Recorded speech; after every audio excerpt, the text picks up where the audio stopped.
Review as you see this thing falling together. Discover a need, show him that need, disturb him about that need, and what they add to this is satisfaction, more than action, satisfaction, satisfy that need. Once you have seen all of these and how they fit together, what's missing in one versus what's missing in the other one, if you remember what's missing in this one, or what's in this one that's missing everywhere else is disturb.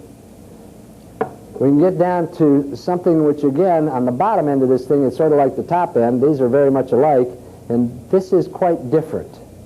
This really gives you a way to be able to determine where you may have succeeded or failed in your presentation when you get to the end.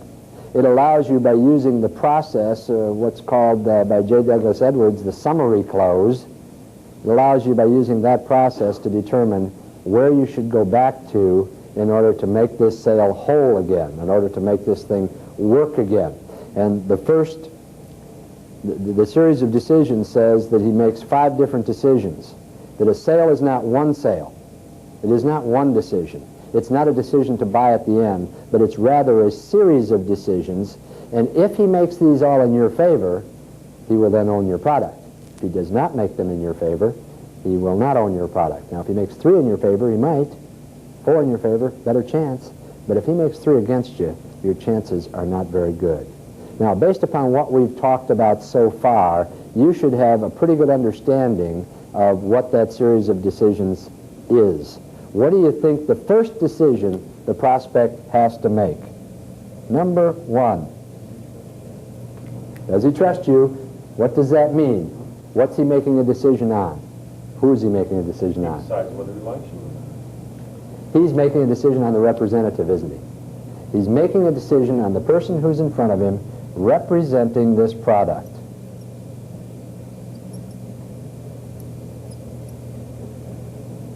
Now, I know that's not right. There's no S in there.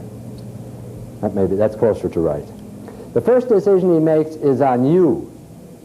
Therefore, again, the importance of you being the right person, making the right projection, getting across that I'm warm and sensitive. But there's really 2 things he wants to know about you.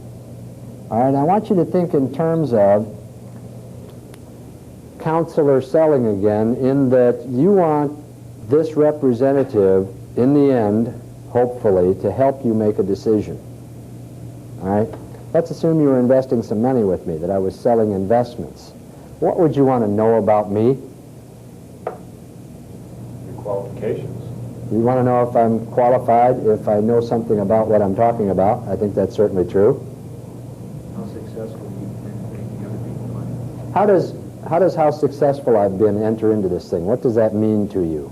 If you know I've been successful rather than not being successful, what's that mean to you? It means you've got more confidence in his ability to help you. It means he's got more confidence, but what characteristic do I probably possess if I've been fairly successful? I think you're right. I think they look for whether maybe you've been successful or not successful in doing what you do. In our business, it's a little bit different than that.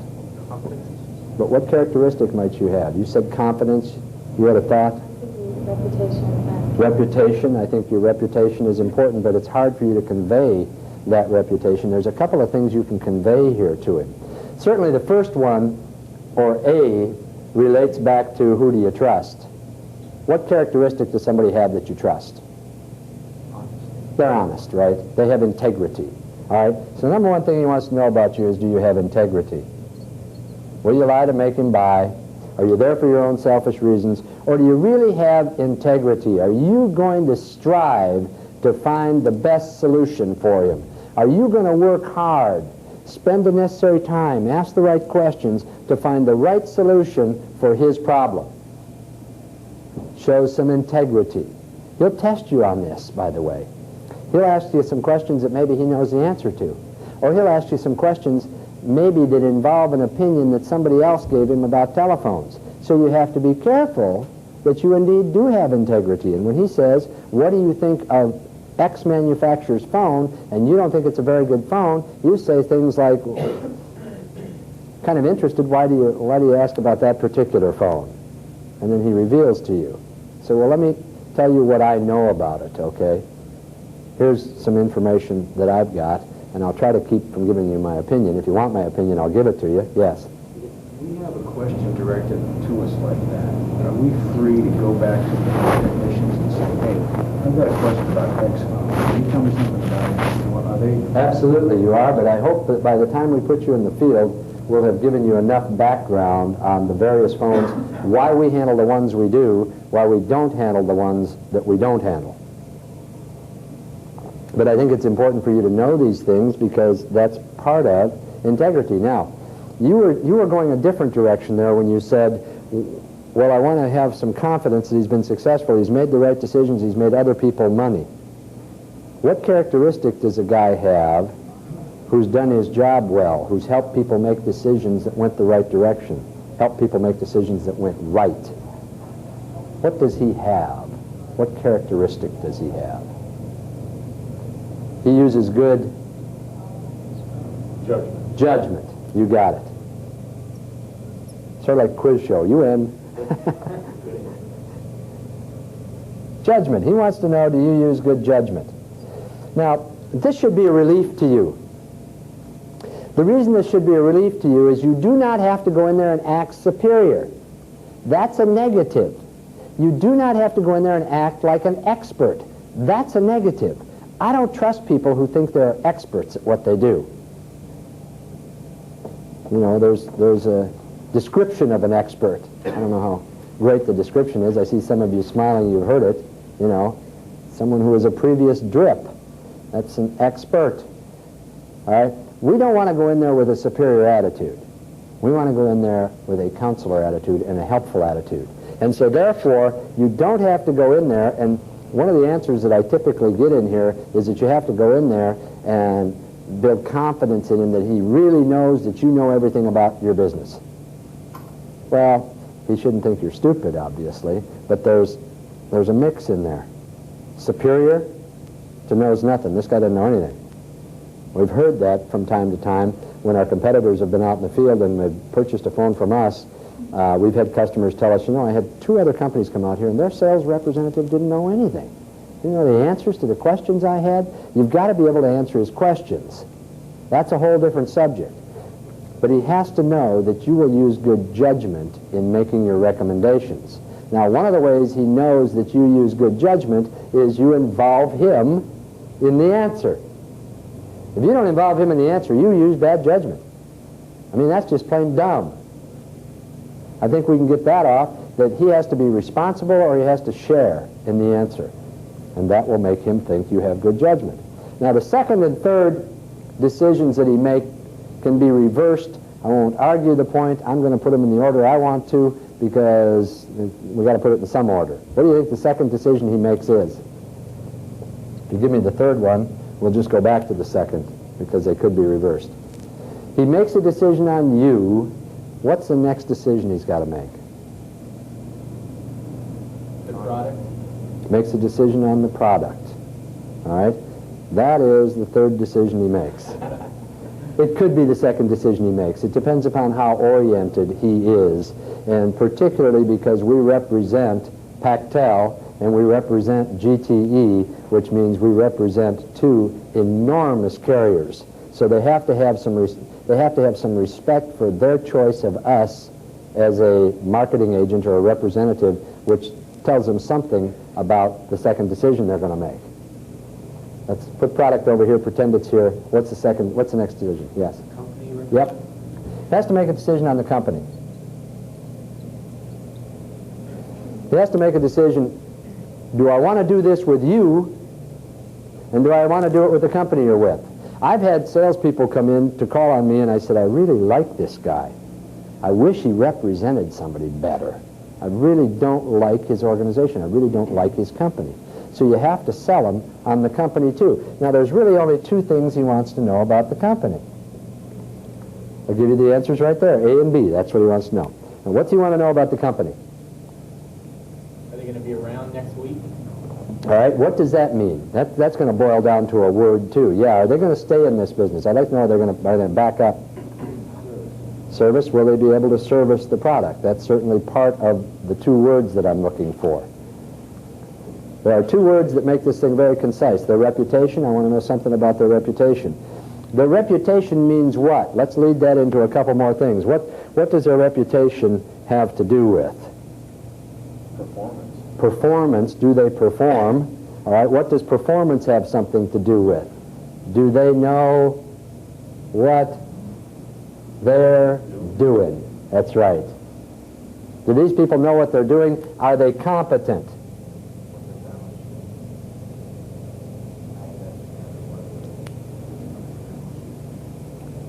Yeah, that makes some statement about your competency. I think there's an awful lot of things that go into competency. You named a bunch of them. All right? If they're competent, they'll probably stay around. If they're competent, they've probably been at it for a while. If they're competent, they've probably got a pretty good balance sheet. All these things are true of a competent company. If they're competent, they probably represent pretty good companies because they know what they're doing. See, one of the things he's thinking is, has your company chosen the right product to represent to give me the right choices so that I can make the proper choice? And that enters in under competency. Do they know what they're doing? Now, what have we got to show him that we're somewhat competent? You know, I took you on a tour of the building yesterday. What lended competency to that? One thing I was very impressed with is the service department. Have a gentleman who's coming in with a $50,000 automobile. He wants to make sure the work is going to be meticulous. Absolutely. Absolutely. A lot of these people don't like anybody to touch their cars. I mean, they're very, very picky about their automobiles. But where competency shows up is you walk in and you see a department set aside to handle this thing. Now, if you had to describe two different methods of doing business, if you said one method of doing business is they send an installer out into the field unsupervised in a vehicle to do the install in your parking lot, or they have an installer do it inside of their own building where he has a supervisor who is a technician that's better at it than he is to control the quality, which company would you think would be more competent? We do it inside of our building, all right? So we can supervise the installation. We also have all the necessary equipment there to tune the antenna, to put this thing together in such a way that when it goes out in the field, we get the best possible operation out of this product. Because the fact of the matter is, you can take the best product going, and you can screw it up with faulty workmanship in the installation. So, some of the things we want to talk about when we're talking about representing our company is the competency of it. We talked yesterday at some length about our growth, about Pactel representing Pactel, about Pactel at one time investing in us, and now GTE investing in us. I mean, these are large companies. They know what they're doing. They're going to choose the best company. Here, there's which magazine are we at? Here's Cellular Business Magazine. The one that says that we're the #2 company in the country, the #2 retailer, says something about our competence, all right? The fact that we're in magazines and we have California, the headline article here says California company has 2 patents on an emergency call box system. It says we're really in this business. We must know what we're doing. We developed that. We developed the system and the patents. On the front cover of Business to Business magazine, big article in here on our company and the competency of our company. We've been under the microscope. We have proven to be competent. All right? These are the things you talk about to build this competency so that they feel comfortable doing business with this company. Now, I think the company, quite frankly, is the easiest thing to sell.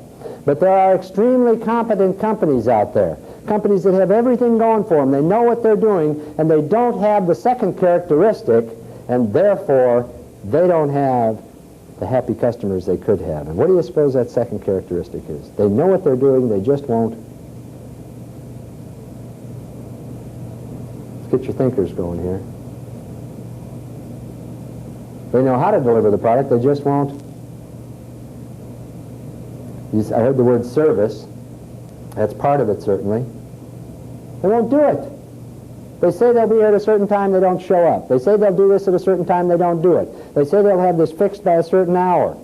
They don't do it. You take your automobile into the dealer, he says, I'll have it done today at 5 o'clock. You count on him having it done at 5 o'clock. All right? He calls you at 4:30 Or you show up at 5 o'clock, even worse, and he said, oh, we didn't get it done. It's still in pieces. He may be very competent. They may have the best mechanics in the world. All right? But they have no reliability. So you're looking for a company that is reliable and competent. And so we talk about our reliability. We talk about the fact that when someone comes in for service, our goal is to put them out the door within 45 minutes. We don't always do that, but the majority of the time we'll have them out the door. We talk about the fact that we have the largest customer base of any company in the area we're doing business in. We are right now the largest of the Pactel dealers in LA. All right? We're the largest of the GTE dealers in San Francisco. We're the largest of the Pactel dealers in San Diego, and we will very shortly, because we just opened the office, be the largest in Houston. We're the biggest in every market. What does that mean? That means customer acceptance, doesn't it? Jane Palmer did 33% of her business last year on referrals. She was our #1 salesman in the company. 33% of her business came from referrals. That says something about our reliability, doesn't it? People wouldn't refer us if we weren't reliable. I can tell you story after story after story of product failures, some of them very sad stories about how we had to work and work and work to figure out how to solve the problem. We had a customer that I will let remain nameless that beat me up so many times that I can't tell you. All right? He really wanted mobile communications, but he was having all kinds of problems. After doing that, Brian will tell you, he was standing in the service area one day, and he heard this guy come in with one of his friends, and Brian was back in the cage where he couldn't be seen by this customer of ours, and he heard the customer say to this guy, you need to get your phone from these guys. They really know what they're doing. I had all kinds of problems, but they worked at it until they fixed it. And I think they solved a problem no one else would have been able to solve. When we finally figured out what the problem was, it happened that Ron Bishop, our Vice President of Engineering, who I happen to think is the biggest genius in the cellular business today, came up with the answer. We involved him, he came up with the answer. Went out to the guy's business. The guy is totally and completely impressed. Competency and reliability. Not only did we know what we were doing, but we kept at it until we got it done. I knew a construction company one time that was so reliable you wouldn't believe it. I mean, they would build a room for somebody, and if it wasn't right, they'd show up to try and fix it, and they'd show up again to try and fix it, and every time they came out to fix it, they made it worse. They didn't know what they were doing. They were incompetent. They didn't know the construction business the way they should have. I think we know the cellular phone business better than anybody knows the cellular phone business. By the way, what do you think is the best way to measure a company's commitment to the industry they're in?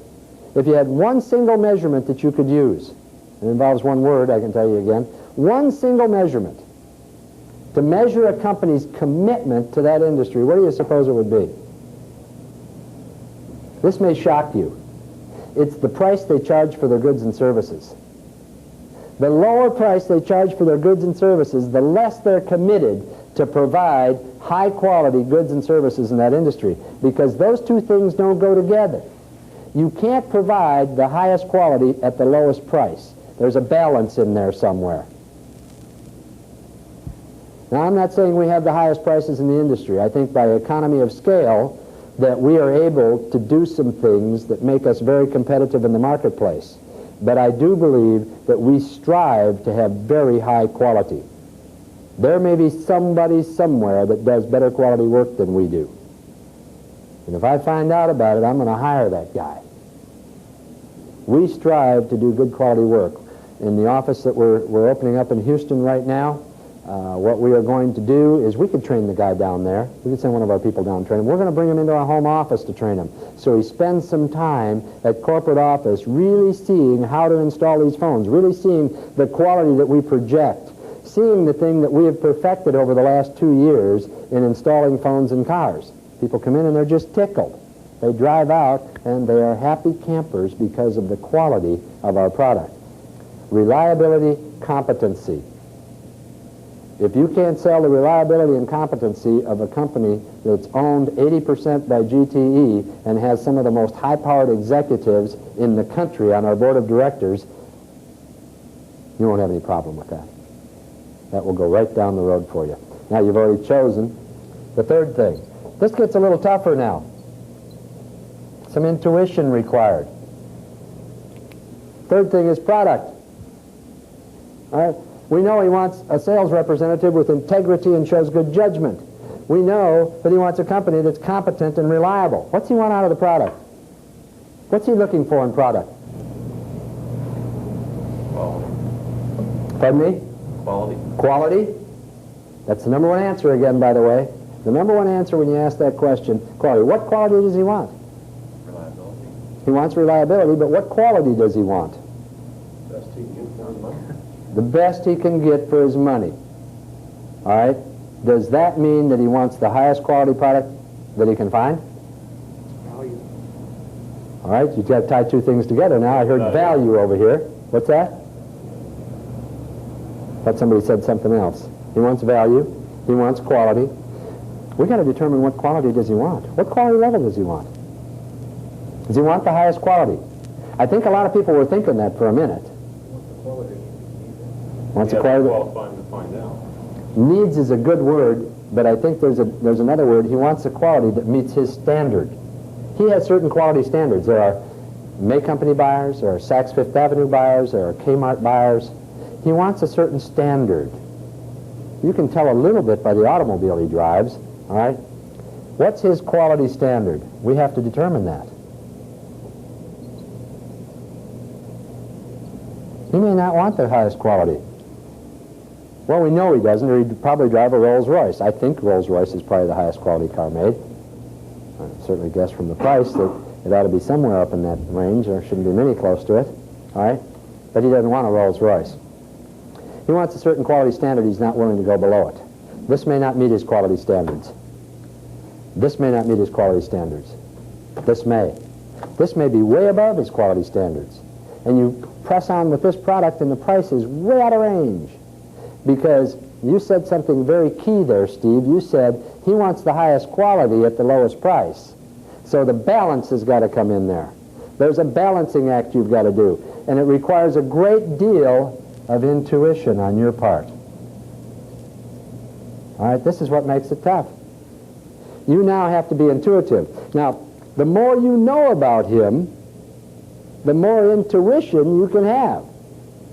The more you understand about his situation, the more you can direct him. And again, it's back to Mr. Prospect, based upon what you've told me, it looks to me like your decision is between this product and this product, and they're in the low to medium price range. Would you agree with that? Well, no, I don't think so. You missed the boat.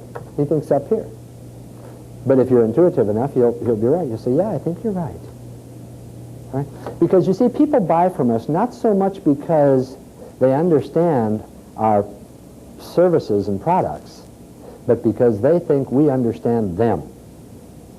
That's the key. You can explain your product and service all day long, but if they think you understand them, and so, excuse me, as you start coming up with the right answers, over in here, you start building something.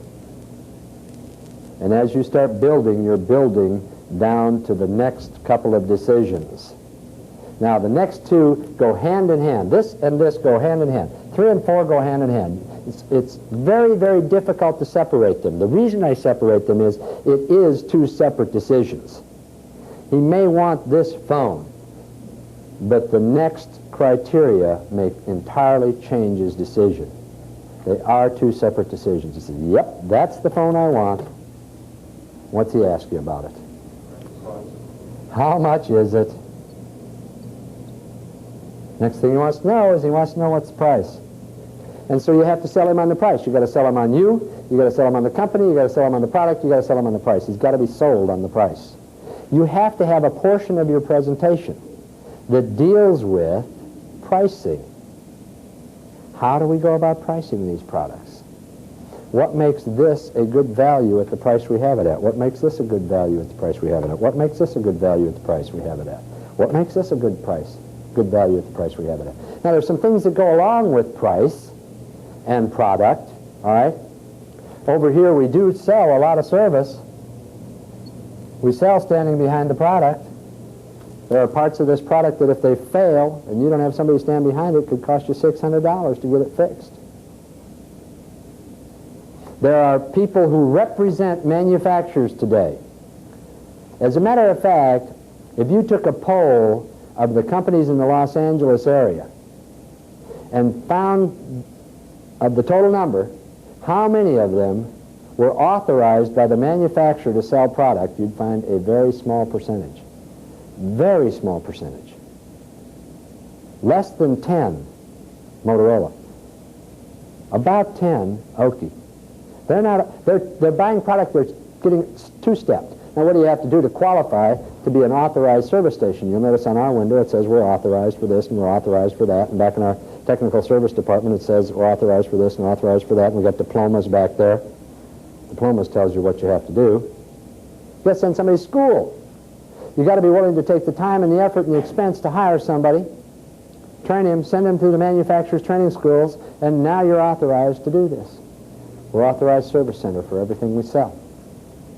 We're one of the few authorized service centers in each area that we're in. There aren't many. Now, what does it mean if you're not an authorized service center? If you're not an authorized service center, let's say you bought a product from Company A. Company A was not an authorized service center. Your product failed. You take it back to Company A, and hopefully Company A replaces it. You go away again, you come back, your product failed again, Company A is not there anymore. They didn't have the commitment to the industry because they didn't sell at high enough prices so they could stick around. They're not there anymore. Now what happens to you? You say, well, I got a manufacturer's warranty. I'll take it to one of the other service stations. You bring it to us.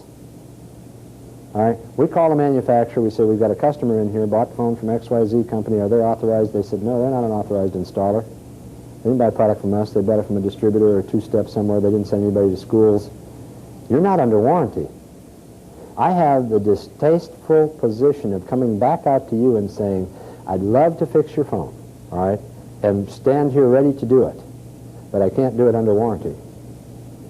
If you'd bought it from me, it would be under warranty. And you're going to be madder than a wet hen because you've only had the phone for 6 or 8 months. So wait a minute, I got a warranty. I said, you didn't buy it from an authorized service center. Your warranty's not any good, sir. I really apologize.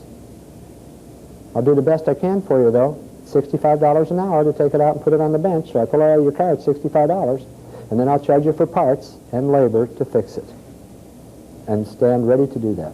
And I really apologize. I hope you're not too mad at me because there's nothing I can do about it. You see, if I did your product under warranty and I sent the warranty card back to the manufacturer, he won't compensate me for that. Now, you fight with him all you want, but the warranty does state that you have to have it installed at an authorized service station. So that's the way that thing works. We've got a lot to sell over here. You see, as we go through it, I'm just picking little spots all the way through the things we've got to sell, how we go about selling each of these things. You have to make a price presentation. You just don't go in and you say, this phone costs this. You say, let me tell you a little bit about this product. Let me tell you all the things you get. Let me tell you some of the things you get in our service department. Let me tell you some of the things you get after the installation. Let me tell you how you can call up and make an appointment to come in. It's not like an automobile where you got to take it in at 7 o'clock in the morning, leave it all day, and they get to it sometime. We let you call up and make an appointment. When you come in, our technician is expecting you. He's expecting you at that time. He immediately takes care of you, moves you in. If someone showed up without an appointment in your appointment time, you go in, he doesn't. We don't make you stand in line. We know your time's important. We know your time is expensive, or you wouldn't have one of these phones. We have a great deal of respect for our customers' time. Selling the aspects of service. And what's the last decision he makes? This is an easy one, guys. It's all the way up and down the line. Somebody give it to me. Shout it out. Schedule the installation. Pardon me? What'd you say? Schedule the installation. Schedule the installation, which means he's making a decision as to when. Yeah, when am I going to do this? All right, I've made all my other decisions I have to make. This is the one we miss too often. We don't understand that he can say, I need a phone, I know I need a phone, I want a phone, I'm going to get a phone, you guys are great, your company's great, that's a great product, your prices are certainly fair, I like everything you tell me about what I'm going to get for my money, call me back after Easter. We have to make sure that we understand the entire aspect of this so that we know he's going to make a decision as to when is he going to do this. Now, of course, we go back up to how do we get him to make that decision? What do we do? Huh? We offer him an incentive. That's right. And we offer him the incentive without him asking for it. We don't give him the price and then try to close the sale and then offer him the incentive when he doesn't buy. That's dirty pool. He says, well, looks to me like if I hadn't resisted, you'd have sold me at a higher price. You wouldn't have given me the $90. That goes back to your integrity. So what you have to do is you have to offer that, make the closing proposition. All right, now, what we do is we take these things and we can pretty much structure this all the way down the line and say what we want to do down here is we want to make a presentation up, put names on it so we know how to go through this structure. We know the things we must do. We name everything all the way across and we say, okay, this is this portion of the presentation. Now I'm moving into this portion. Now I'm moving into this portion. And now I'm moving into this portion. So we understand, and don't just go in there with all of this stuff. We know all this stuff, and we have no structure, and we just kind of go about it, you know, whatever happens to come up in the customer controls the interview, and you miss half the stuff you should cover. What do you think the first portion of the presentation, what do you think we should call it? Huh? Opening? Let's make it more descriptive than opening. It is an opening, and you're absolutely right. Let's make it more descriptive. What do we want to project?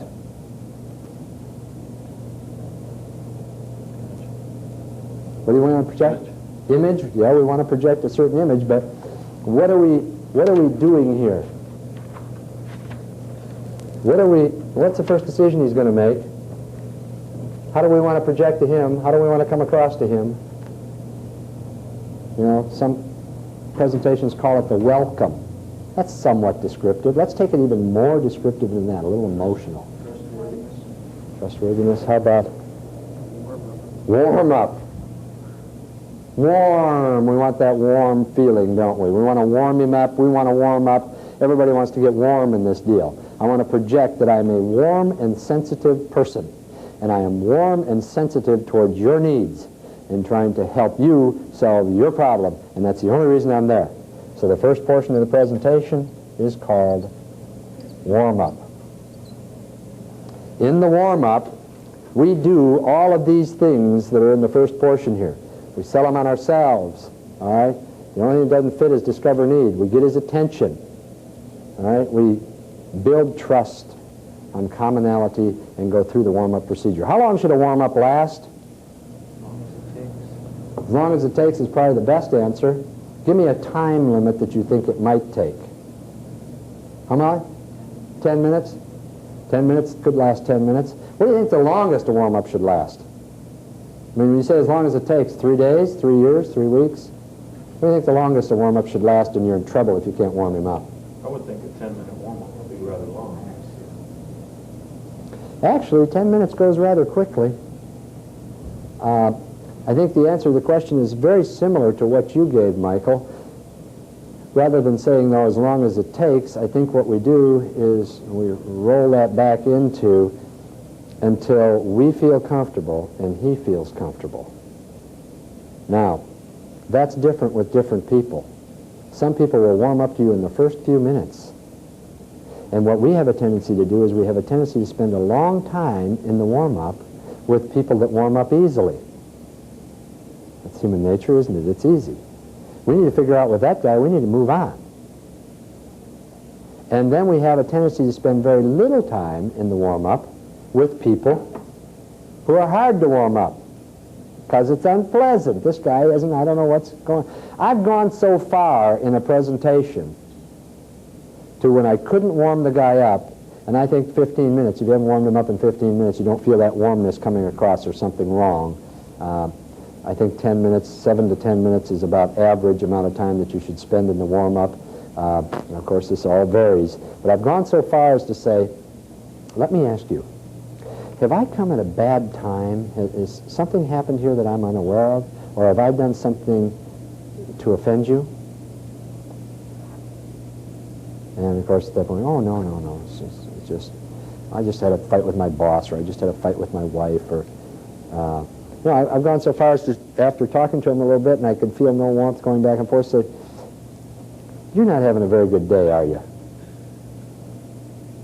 I don't think you want to see me at all today, do you? Would it be better if I came back at another time?" They always warm up when you do that. I've never had a guy tell me, "Yeah, come on back tomorrow." I said, "No, go ahead. Go ahead. What do you got to say?" Well, I kind of want to be able to spend some time with you so that I can get a good feeling for what your needs are. Now you can use what James Palmer will give you a little bit of this afternoon is, what do you do in this company? What's your position? What are your responsibilities? And you're back into a warm-up again, aren't you?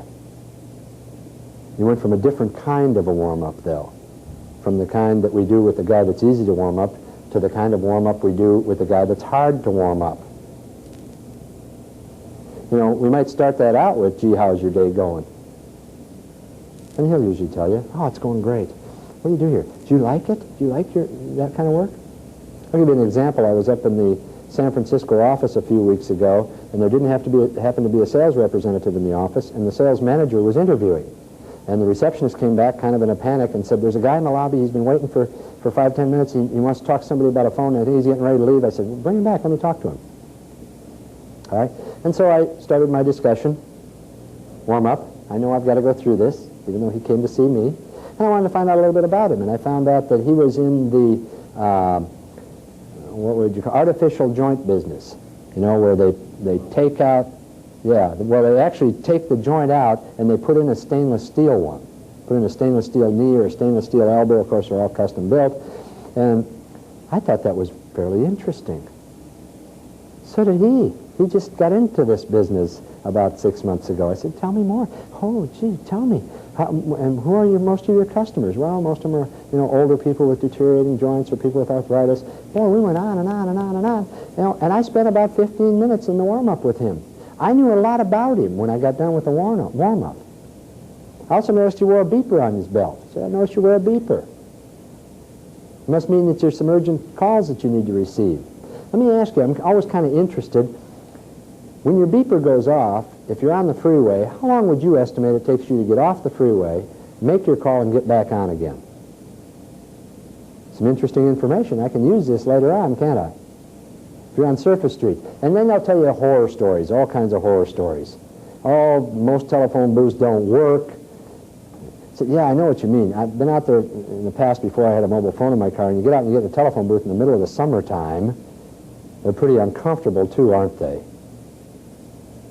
You know, if you happen to be from a cold area of the country, we don't happen to market right now, thank goodness, in any of the cold areas of the country. You got that, too, although San Francisco can get cold and windy and blustery, and wouldn't it be nice to be sitting inside of your car making that call from the comfort of your heated or air-conditioned car rather than being out in that phone booth that most of the time doesn't work anyway? Or you lose your last quarter and the call didn't go through, or you got cut off after the call did go through. I mean, these things happen. They don't happen with cellular phones. We're moving right on into selling the product from the warm-up. You see how that moved? I was in the warm-up talking about what he did.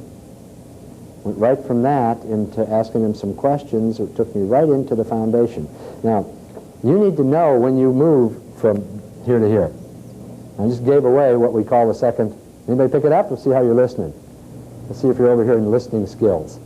What do we call the second part of the presentation? Yeah, foundation. And the reason we call it the foundation is because this is where the sale is made. This is where we build the foundation for what we're going to do. You can make the sale here. You can only lose it over here. You can't make the sale once you get here. The sale is made here. Under need discovery, building interest, showing him his need, this is where the sale is made. This is also where we sell the company. We go through some selling of the company. We go through selling ourselves here. We go through selling our company in the foundation. So the first two portions are to sell the representative in the company, are to build some trust, discover the need, develop the need, get him going the right direction, and you've laid a foundation. Now, when you come back in and you haven't sold one, I'd say, well, how did the warm-up go? Well, you know, we got a little rating card that you can take out and rate yourself. Did you do good? Were you fair? Were you excellent? We only have fair, good, excellent. All right, we know we're one of those three. And how did you feel you did? Well, I didn't have a very good warm-up. Why not? Let's do an autopsy. Let's figure out why. What happened in the warm-up? What could I have done differently to make a better warm-up? You see how you can become a professional at what you do? But you have to do this. You can't just go out there and say, well, that guy was a jerk. You heard that before, haven't you? It was the customer's fault. It was the lead. Let me tell you something right now. There's not a lot of things that I'm absolutely sure of in selling. There are some absolutes. One of them is the quality of the lead is dependent upon the salesman I give it to. If I give Jane Palmer 500 leads, I know how many orders I get out of those 500 leads. If I give salesperson X 500 leads, and they do half as well, it had nothing to do with the lead they were on. I can tell you this with some assurance right now. And of course you could get into a streak. There are good streaks and bad streaks. But I can tell you with some assurance that if I give you 9 leads and you don't get 3 orders, you're not doing this. You're back to doing what you've always done. And you remember we started the session out by saying if you always do what you've always done, you'll always get what you've always got. So if you're not causing that, last year, for every lead I gave Jane, or I should say this, for every 1.7 leads I gave Jane, she brought in an order. Now keep in mind she got 33% of her business off of referrals also. For every 2.8 leads I gave Jane, she had a phone put in somebody's car. So what you got to say to yourself, I need to learn these skills. If I'm going out there and I'm not getting through the warm-up, I'm not very good at warm-up. Because I can take the toughest guy that you can find me, and I will get him warmed up. Now I'll take the toughest guy you can find me, and I will go through a foundation. I will discover his need, I will find the need, I will develop the need. If I don't do that, it is not the customer's fault. It's not the customer's fault I couldn't get him to reveal that to me. You know, I've had people come back. I'll give you an example. About a year ago, I had one of our ladies come back and say, I drove all the way up to L.A. to talk to this guy, and he had absolutely no need. Now, I can tell you right now, that's the wrong thing to say to me. Because I told you earlier, everybody's got some need. I said, well, I guess that's a possibility. I haven't seen one of those in a long time. Let me ask you this. He works in L.A.? Did you go to his work to see him? Yeah. Where's he live? Mission Viejo.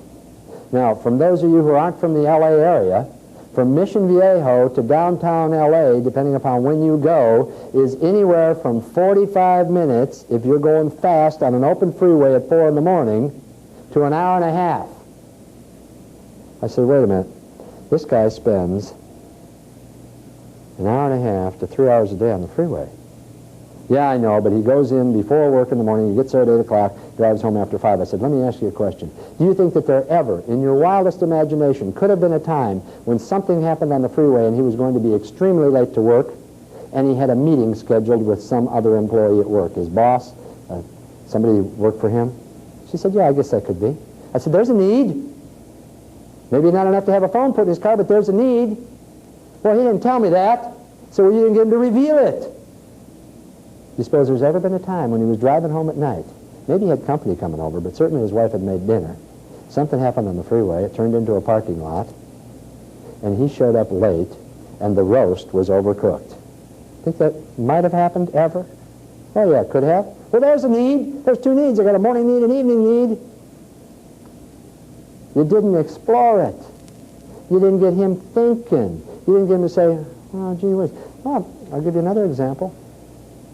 They get tougher, you know, when you come back in, you learn these things. You come back in and you say, well, this guy lived upstairs from where he worked. I said, did he have a car? Yeah. Well, there isn't anybody in Southern California that doesn't have a car. I said, what kind was it? I don't know. How many miles does it have on it? I don't know. Well, you didn't even try. Come on, you got to give me these answers if you're going to convince me he doesn't have a need. I'd have found those things out. I've not found anybody yet that didn't drive 8,000 to 10,000 miles. And all the people I've talked to that didn't put 8,000 to 10,000 miles on their car. Maybe it was all personal miles. Maybe it was no business miles. All right? You know, back when I was in the air conditioning business, we used to say, the only lead that I'm a little suspect that may not be a good lead is a deceased renter. All right? We may not be able to sell that guy. Okay? But anybody else, we give them a full shot. That's knowing the structure of the presentation and figuring out what did you do where. Now, as I told you earlier, most salespeople are good presenters. That means you want to get to presenting. You want to pull out your stuff. Let me get my stuff out here, my support materials, my visuals. All right, let me make this easy. You get out no stuff to this point. It's you and me, and we're dealing here. You don't get these out. All right, you don't take a phone out of your briefcase. What we're going to do is we're going to set this all up to where this is rather casual. This is not me presenting to you. And now we'll take the next step. What do you suppose we call the next step? Anybody guess yet? Formal presentation. Now the book comes out. Almost guarantee you. One of you will go out in the field Monday, and you'll have that book on top of his desk within 10 minutes. The foundation takes 20 to 40 minutes. Resist the temptation to get that book out. Do you know, when I was in the air conditioning business, we used to recommend, and then we finally insisted, particularly with new salespeople, you leave your briefcase in the car. You walk up to the door with nothing. You knock on the door, and you get inside. Matter of fact, if I was running an insurance agency, I might force them to do that too. What happens is you go through your warm-up and foundation, which is incidentally, when you start taking a look at the environment that you're in, when you're in a residential environment, you don't want to be in the kitchen then. All right, kitchen's where you do business. You want to be in the family room where you entertain friends and guests. When you get done with your foundation, you say, excuse me, I'm going to have to do some measuring now, and there's some information I'd like to share with you. There's some things in the car I need, and you go out to the car and get your briefcase. Now, I don't recommend you do that in a business environment. This guy's time is important, and we want to let him know the time is important. So you put it right next to your leg, and you resist opening that son of a gun up until you've gone through the warm-up and foundation. If you do this, you're going to sell so much, I can't believe how much you're going to sell, how much money you're going to make. But you resist pulling that book out. Now, I tell you this only because I know that if I don't tell you this, you'll have the book out on his desk and you won't even realize you've done it. And all of a sudden you're into presentation, formal presentation materials. We don't want to do that. Okay? Now, what are we going to do in the formal presentation? Well, we're going to open up the book and we're going to go through the steps of the formal presentation. I think we might do that a little later in the day, because right now we're going to conflict with our lunch hour, and it's going to take probably about 25-30 minutes to go through this. When you go through it with the customer, it takes at least that long because there's always questions. All right? But basically in the formal presentation, what we do is we validate everything we've said so far. We validate how he's going to be able to save this money, how he's going to be able to increase productivity. We do it by showing him third-party reference. We do it by showing him people like Larry Baker, what his credentials are. He's a time study guy, how he goes about doing this. And then when we're done with the formal presentation, we are now ready for price prezo. And we make a pricing presentation. Going back to the product again, you don't present your price like chopped liver. This one's $1, this one's $2, this is $3, this is $4. How are we doing so far? No, we say, here's what you get with this. Here's the kind of services you get that stand behind all of this. Here's what the failure rate of this product has been. Here's what the failure rate of some other products like this have been that are in the same price range. Here's what this product is. Here's the features of this product. You get this, this, this. This is the additional feature you get over this product. When you step up from this one to this one, and you're making a choice now between these two or these two, however you happen to be, you've gone through the product line, you've gotten to pull out one. All right? When you get this product, you get a fluorescent tube display. When you get this product, you get a liquid crystal, or you get an LED. It's an LED on that particular phone. And you go through a price presentation where he gets a good description of what he's getting for his money. Once you get through with the price presentation, the only thing left is to close the sale. Now, I'll show you this afternoon how you use this final method of selling. How you use the 5 steps method of selling when you get an objection to determine what he didn't buy. Did he not buy me? Did he not buy the company? Did he not buy the product? Did he not buy the price? Did he not buy now is a good time to do it? What didn't he buy? Once you figure that out, you know where to go back to and begin selling. I've had salespeople come in my office. I've role-played with salespeople. I've had people try to sell me things. And none of them know how to go into a summary close and figure out what the problem is. You say they want to think. You say you want to think it over. What do you think the response back from the salesman is? I say I want to think it over. What do you think he says back to me? I would assume most people say, what do you want to think about? Yeah. What do you want to think about? You know what you just did? You got him digging his heels a little deeper. See, that's fight. Now, I want to think it over. What do you want to think about? Let's fight. Yeah? Let me show you something. Greg, turn your chair around here a little bit. All right? Just so you're facing me and your legs aren't underneath the table. And then shake my hand, okay? How much do you weigh? 185. Go sit back down again, okay? We weigh just about the same amount, by the way, okay? Now, did you see how easy I pulled him out of there? I didn't even hardly have to use much body, all right? Pulled him mostly with my arm. Now, stay in the chair. Don't come out of that chair. Don't let me get you out of that chair. I mean, a team of wild horses, I mean, I couldn't pull him out of that chair. See, we understand things on the physical plane, and yet we ignore them on the mental plane. The guy says, I want to think it over. Dug in his heels, all right? We say, what do you want to think over? Dug him in deeper. What we do is we get him to relax. We get him to slow down. We get him to think we're going somewhere else. Because I can't get him out of the chair otherwise. I can't get him sold. All right? We're going to talk at some length about methods for handling responses like that. A method that gets them to cut down on digging in their heels. A method that gets them to relax. It makes closing fun again. It makes this portion of the presentation work well and adds a lot of flavor to the fun in your day. And by the way, if it's not fun, don't do it. Life is too short. We're going to try to show you this afternoon in our closing presentation and in how to do a proper foundation, how you make selling fun.